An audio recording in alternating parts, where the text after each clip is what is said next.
Is there sort of common traits you see with the high performers? You've worked with so many people in a broad spectrum of sports as well throughout your career. Is there something that you would say is like a common trait, whether it's both not necessarily physical, but also sort of their whole approach to their game, their whole approach to their training, that you think is a common trait that is there for high performers?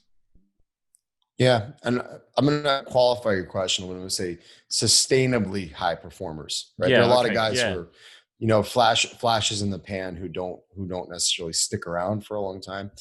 I've been fortunate to work with some guys who have put in a lot of time at the highest level and learned a lot from it. And I've asked just a lot of questions.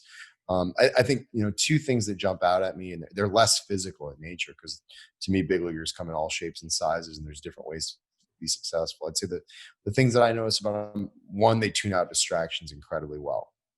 They're guys that aren't checking their cell phone between sets. It goes in the cubby, they go and they train, and then they go on with their life. Like, so they definitely shut that aspect of the world off really well.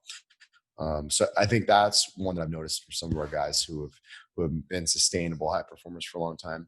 And then the second one is just adaptability. They recognize that what worked for them at 23 or 27 might not work for them at 33 or 35 or whatever it is. So the ability to adjust programs over the course of time to acquire information from experts and really solicit feedback from others, I think is a way that they make themselves continuously better. And because you have to adjust. I mean, I'm 39 years old. Like, I can still do a lot of the dumb stuff I did when I was 29. I just can't bounce back from it nearly as quickly as I used to. So, I think being mindful of that is something where they're differentiated for sure.